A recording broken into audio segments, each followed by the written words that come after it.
Hey guys, it's Tom from Speed and Tube. Welcome back to the channel. You'll notice behind me that the engine's out because one thing led to another.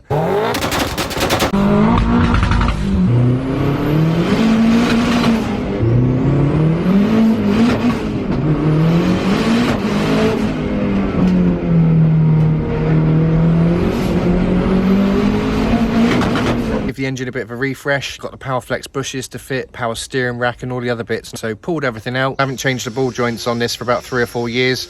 When they go, it's a massive headache, and obviously I'm putting a lot more power through this than it was ever supposed to be. So I just like to change them every 3 or 4 years, top and bottom, to make sure that they're solid. The reason I'm doing the power steering, it's not through a lack of muscle, which obviously I'm stacked, so I'll be able to turn it fine. You just need to turn the wheel too many times to be able to go anywhere, and when you're stationary, it's an absolute faff and a nightmare. So at least this way it'll speed things up, so when I'm on track, you know, the S's at Castle Combe, that sort of area, I'll be able to whiz around. I'm going to drop the subframe off, get the bushes done and give everything a refresh, get the engine bay painted, because when the bonnet's up at shows it does look a bit, you know, so yeah, there's just too many things to do. Pull it all apart and give everything a refresh and get it looking spot on. Subframe's only held on by 6 main bolts. You've got a bigger one at the front and 2 little ones at the back, so it's the last one here. I've applied pressure upwards from the jack, so the subframe should hopefully drop off now. Obviously if you are dropping it, obviously make sure you also disconnect the torsion bars. And that's all out. I'm going to strip all these bits off. Got to get the bushes out now. They're pretty in there. You can use a press on this, but I just prefer to get a blowtorch on it. Heat this up until it's red hot and it pushes through, and then you can cut the bushes out that way. Much easier.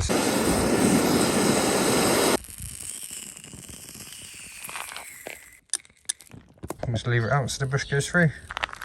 So the rubber's nice and warm, so it all just pops out easy. Right, these arms are ready to be blasted now to give them a good clean back. Once that's off, this is going off to be blasted. I would love to go tubular and get all of these bits done, but I just don't think it's worthwhile. And realistically, with the direction I'm going to be going with the van, hopefully in 2 years, this will all be gone anyway, and there'll be a proper wishbone suspension set up at the front here, just to really, you know, handle the power that'll be going into it. My top arms are pretty rough and cruddy, so I've actually blasted this one back here, and I can finally see the clip there, so I can pull that one out now with a screwdriver. But yeah, there was no chance when it's like that. So again, I'll blast this one again and try and get it out because it's an absolute state. It just allows you to see what you're working with. Right then, now I've got the clips out. Next job is to get this outer ring super hot so it expands, and then whack that bit down through the middle. Okay. I had to heat it up twice. It took 56 whacks of the hammer. So I'm going to see if I can beat that on this one. That's it, both top arms sorted. These are going to go off for blasting now, and everything will come back ready for the new top ball joints to go in. This one bolt just will not move. I've tried turning it out from inside, manoeuvring it. It just won't work. Reciprocating saw here, which will make light work of this. There you go, as you can see, it's looking awesome blasted, but there is still one insert here for the original bush setup. Now I could try and knock that out from behind, but it's going to be stuck in there.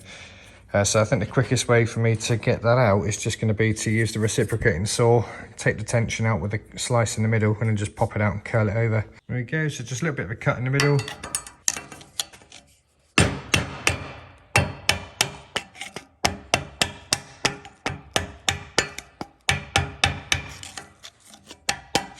Easy.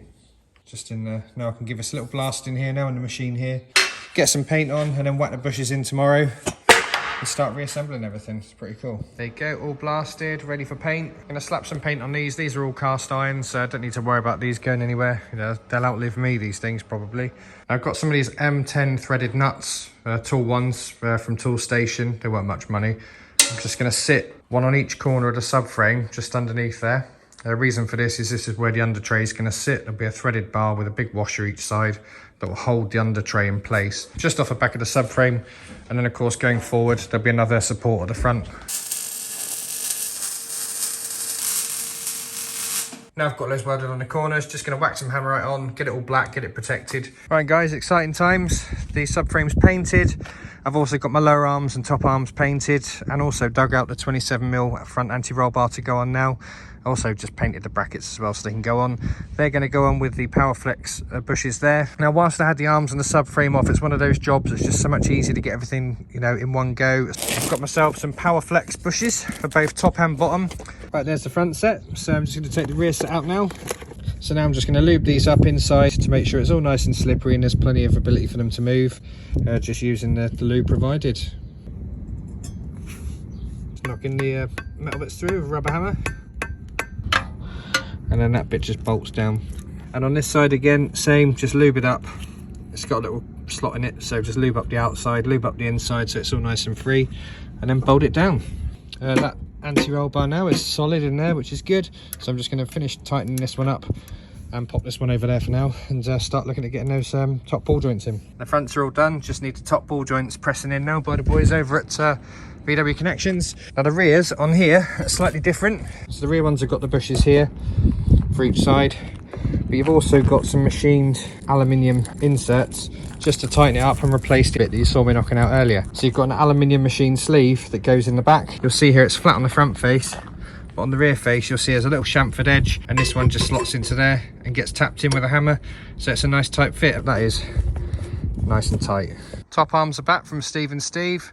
Fantastic job, guys, thank you very much. I'm going to bolt the top arms into their position now so I can connect up the torsion bars, because it's a lot easier to do it with the subframe slightly down. To get onto the bolts and then put the subframe in place. And there she is, subframe's back on. Before I get loads of other bits on, I've got this Dynax S50 inner treatment for subframe, chassis rails and so on. That's why you've got this tube on the end. Got loads of little nozzles on the end so you can get inside the chassis and just make sure everything's nice and coated and protected inside as well. Here we go, back to power steering.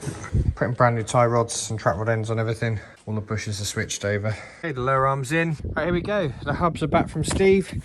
He's put them in for me. Brand new bearings.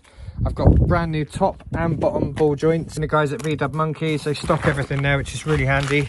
It's lovely assembling all new bits because it all goes together perfectly. You can see here there's this top ball joint location plate here. For anyone who hasn't seen one before, you can see it just rotates. You'd obviously have a bolt that goes in the top here. You can adjust the lower arm at the back there to move the bottom ball joint forward and back. So you've got a lot of adjustability on the front to get things how you want it. I'm going to calculate the correct roll center and the appropriate drop on the front. So we're going to work out how many millimeters we need, and then we're going to get some machined adapters to go in here just to basically lower that arm down so that it's not pointing upwards and it's actually pointing downwards, and you get your roll center right, because at the moment the roll center is actually under the hubs rather than above, which affects your cornering and just means that everything doesn't really handle the way it should do. Which is why I've not really pushed this on track yet, because until that's done, that's obviously a big priority now. So at centre of gravity, we're going to be doing a whole walkthrough of exactly what we're doing, how we're calculating it, and it'll just show you how to set it up, which would be pretty cool. It's looking really good. It's nice looking clean. The arches, everything's looking really good on the T4 now. Just looking forward to giving it a good clean and taking it for a drive. New top ball joint going in. Nice and smooth, no play. I feel a lot happier now, more comfortable. I'm going to change these every 2 years anyway, just because with the power, the torque, it's just not worth taking any risks. These things don't cost much, but if they go wrong, then it's a big headache. Cool, all done. Right, that's that one. Let's do the other side. Okay, so there's the calipers. These are the Porsche 996 351425s because they're the right hand side. You can see the part number up there. You don't need to uprate the master cylinder either, because they're actually not far off the size of the standard calipers. What you do get is a much bigger disc. You know, that disc isn't going to get as hot and fade so quickly. Also gives you a chance to have some bigger pads in there as well. So these are the old pads. They got the anti-squill weights on them. These pads have, you know, they were in the calipers when I actually got it. Now I'm upgrading and going for carbon the rain brakes. You just don't have the weights on them, so I'm going to drop these in. I've given everything a good clean. The pads are high temperature ones. They're probably going to squeal a bit as well because they are a proper track pad, but I don't care. I'd rather have a noisy squeaky pad and one that I can abuse rather than the ones that just fade and get very hot. Breaking down from 130 140 has been a couple of times where I've got these a bit too hot, so I pin a good blast on the sandblaster because it was pretty stiff coming out. And these pads, really straightforward. They just lock in there through the pin, and then you put a clip in through there. Here we are now on the rear arms. We get a nice bit of heat in there now. Now once you've got them really hot, then all you've got to do is pop out this metal bit from the inside, or if you want to, just get a screwdriver and just poke it through. There it goes. And then out it comes. Just going to use this rounded edge file to get inside and clean all the crap off. Ready for the new bushes. Okay, so now I'm going to insert the bushes. I'm going to leave the rubber piece on the inside because it's chamfered on the edge there. And as you can imagine, when this piece is on the van, it's going to be wanting to twist that way. So it makes sense to have the friction surface on the outside. This plastic washer is what's going to enable this to adjust and slide rather than chewing up the rubber bush. You don't need to lube up the outside of the bush because that's always going to stay permanently fixed. Okie dokie, that's nice and tight now. Also make sure you get some lube on the contact face of that washer. So now when you drop that in, you can see that that's slipping nicely on there. You're going to need a bit of persuasion, so I'll probably need both hands for this. And unfortunately I haven't got anyone else to film with me at the moment. It's too late for Leo, bless him, he's in bed asleep now. So I'll have to get him down here next time. Okay, so my plans of slotting it in nice and easy have passed. But I've got a G-clamp now so I can wind it in. There you go, so that's winding in nicely now. I think it's also very stiff because it is absolutely freezing in here. It's about 3 degrees at the minute. Okay, that one's in now, so you can see that that's what gives you your rotation. Okay, all the bushes are in. The insides are two inner bushes. The 2 outer bushes, the 2 outer ones of course have got the bigger bolt that goes on the outside and the smaller bolt goes on the 2 on the inside. As you can see on the outside here, this is a fixed hole, but on the inside on a T4, they are slightly oval, so you do have a little bit of movement forward and backwards on the inside. But even then it's not quite enough, given that the T4 tends to toe in quite a lot on the rear wheels. Getting these back in, because it is a bit of a faffy job, put plenty of lube as well on the insides of these here. And on the insides on this one, easiest way to get it back on is to attack this one first. Just push it in and rock it so that you can push it up and it gets in the hole. Put the bolt in, and then that one then is just a case of popping that one up. This one goes in a lot easier, so it's far better to do that one first. So once you've got the bolt in on that side, you'll see that this side is pretty much lined up. Okay, so they're all now in, all fitted up, really chuffed with that. I'm not bothering too much with getting the rear arms powder coated and, you know, longevity, because the plan eventually is to have an engine there in the middle and then have rear wheel drive. So all of these are going to be disappearing and changing. That's probably going to be a couple of years. I want to get some enjoyment out of the 180 and make the most of it. On so many T4s, these actually rust out and end up falling apart. Remember, I'm just one of the content guys here at Autostyl, so I help out with the editing and the videos and everything else with that. But I do get to see a lot of T4s that come in.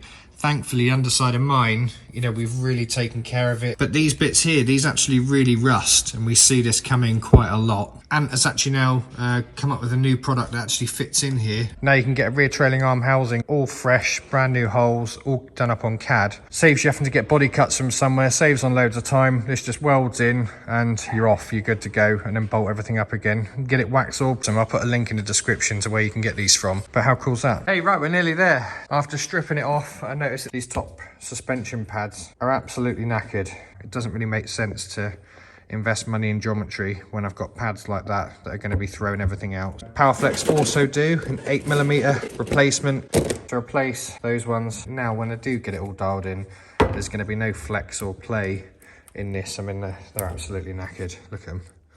So they can go in the bin. Right, so this pad just sticks up in here like that. The bottom one's all right, so happy with those. Okay, so that spring goes in there. Now what I'm gonna do is just jack it back up. That's now located in place. Shane at Scarface Lowriders helped me get this absolutely spot on the way I want it. With the straps in place, spring doesn't fall out. So that now concludes the whole polybush. Every single bush on the T4 now is Powerflex. So I cannot wait to get it all set up. All masked up, panel wiped, ready to put some paint on now. First epoxy's gonna go on, let it dry, and then get the black on. It'll look fresh, and finally the engine bay will match the rest of the van. So this is the final step whilst the engine and box are out, just to get everything refreshed and get it ready for next year. This is gonna look awesome. So you'll see it shortly with the epoxy on. There he is. How you doing, buddy? All good, mate. The epoxy all mixed up yet? Done. It's done. Is it all epoxied already? Yeah. Oh. Painting's easy, isn't it? He's done that literally in the time it took me to get the gimbal. So. Oh, easy, look.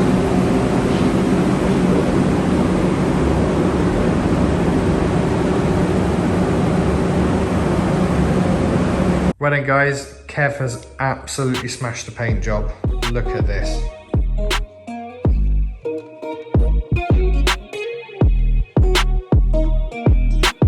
Just to get the engine running on a dyno, I'm going to put the Pilot Sport 4s on the front, just because they're a cheaper tyre. These are the Pilot Sport Cup 2s, and these are fantastic.